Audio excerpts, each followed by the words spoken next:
Welcome to my YouTube channel. Today I'll be taking you through pre-colonial Africa. Most of us, we are born recently and we happen not to have any clue about where our forefathers have come from and what Africa was before.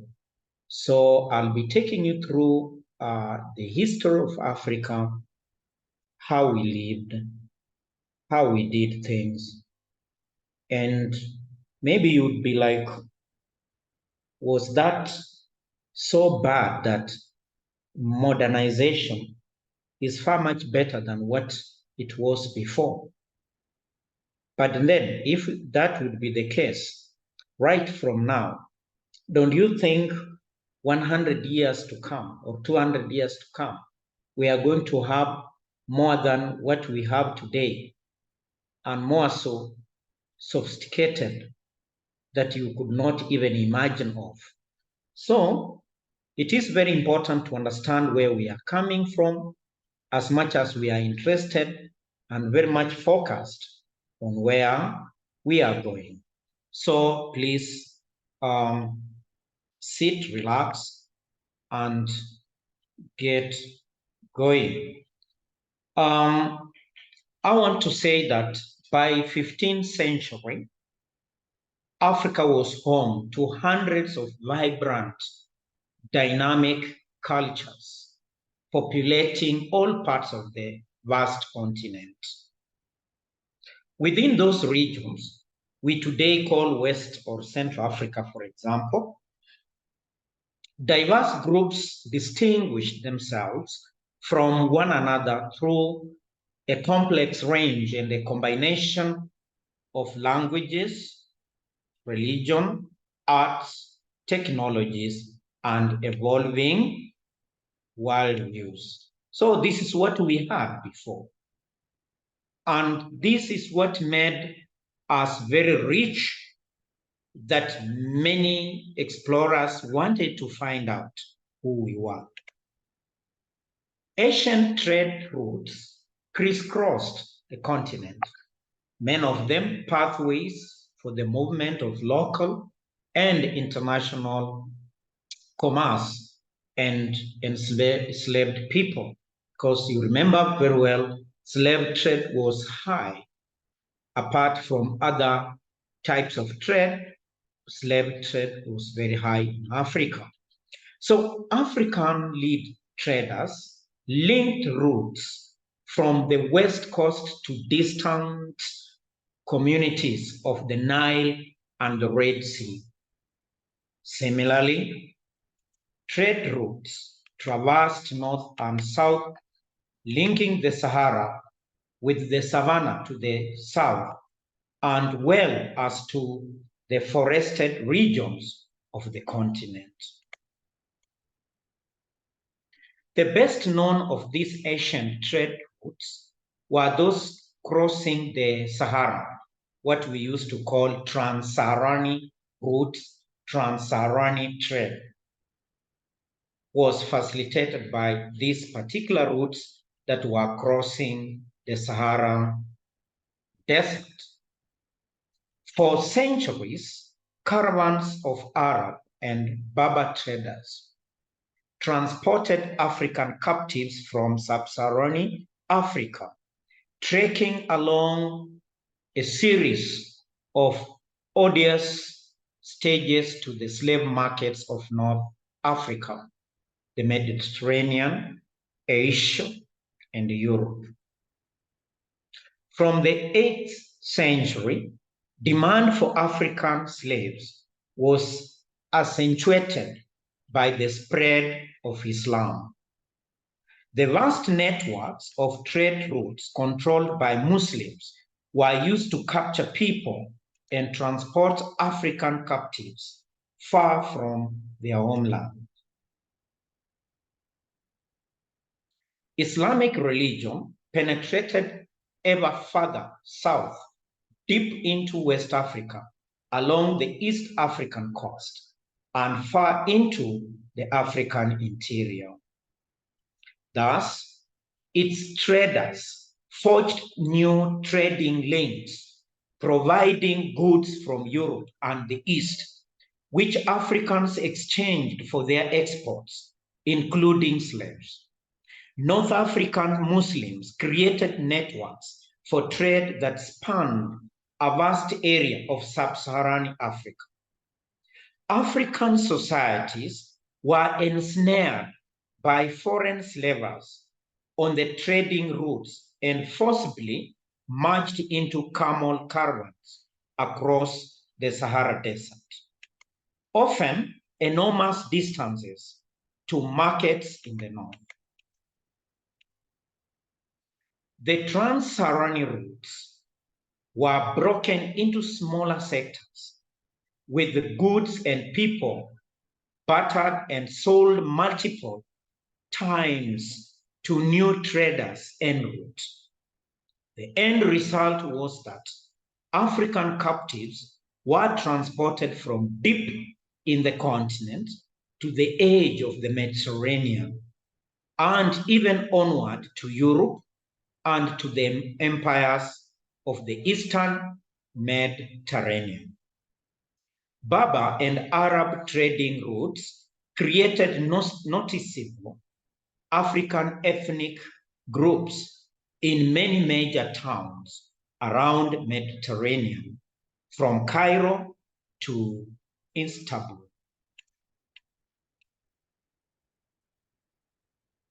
Traders moved African captives north along the trade routes of the Nile and sold them in Cairo's slave markets, both to local slave owners and for onward sale. Many were women, destined for lives as domestic slaves and concubines. These internal trading routes were not devoted solely to the movement of slaves. They were trade routes along which a host of African commodities, ivory, for example, were transported to north from Africa. Enslaved Africans were often forced to work as porters, carrying other goods, being transported north. This trading system survived into the 20th century.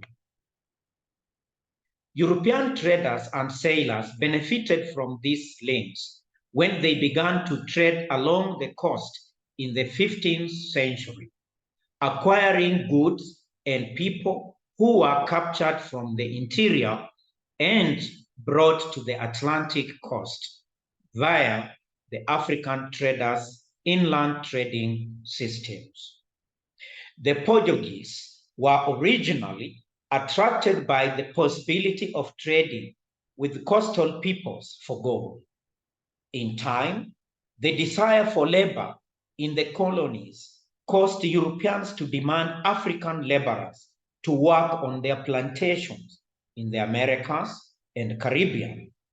The Atlantic slave trade lasted 366 years, but many Saharan trade routes survived for the better part of the millennium. Now, I can show you some pictures, very, very attractive pictures. Like you can see from the picture in front of you, drummers, trumpeters, and a procession of soldiers celebrate the coronation of the king of Wiada, who sits front and center in the palace courtyard. Invited guests from European trading companies, pictured on the right, witness the ceremony in this engraving by Marchas. Another good picture here that illustrates and shows what Africa was. This colored engraving features the Asante king adorned in gold while surrounded by his subjects during the yam ceremony. This is the yam ceremony, harvest of yam, West Africa is known of yam as the staple food. Flags of European powers involved in Gold Coast trading surround the king's large red state umbrella, which is crowned with the golden elephant, this beauty. And that is what Africa was.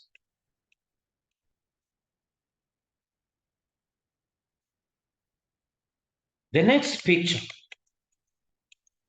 Royal Company of Africa agent General Jean Babot created this three-panel engraving just to depict the geography, architecture, and daily life he witnessed in the highlands of Sierra Leone. Yes. This other picture, this is about friends and family mourn and celebrate the life of a deceased Congolese man lying in state during a funeral ceremony. French Navy officer Louis de Grapre witnessed the courtyard funeral during his visit to Angola in the late 18th century. This is how we buried our people, and we celebrated their lives. We celebrated funeral. We celebrated people who had lived their life fully. The other picture, this one is in 18th century. Italian artist Antonio Cavazzi depicted Queen Nzinga of the Kingdom of Congo, surrounded by drummers, trumpeters, and standard bearers during her 17th century reign. Queen Nzinga is among a few African women and king or queen who ruled, and they ruled well. And this would debunk it would actually debunk the misconception that women cannot lead. Women have been leaders since time immemorial, and we can see this in African context. You know, there is the stereotype that you see Africa doesn't give women chance to rule. Anyway, even men were not just given chances to rule, but they fought for it. They fought for it. And we saw women who've been realized as queen, kings, like the Somali, they have Queen Arawero. We can see Queen Nzinga. In Kenya, there was the Kikuyu, they had Wangu wa Makeri, and name them. It's an endless list. So we embraced gender and equality when it came to participation in various events that was part and parcel of our lives. So this brings me to the end of this first episode, and I just kindly ask you, as you watch, look at it, learn, and please make sure you subscribe, you like, and you click that bell so that any other time I produce videos on African history, you are among the first people to access. Otherwise, thank you, and thank you very much. We come to the end of our today's pre-colonial history.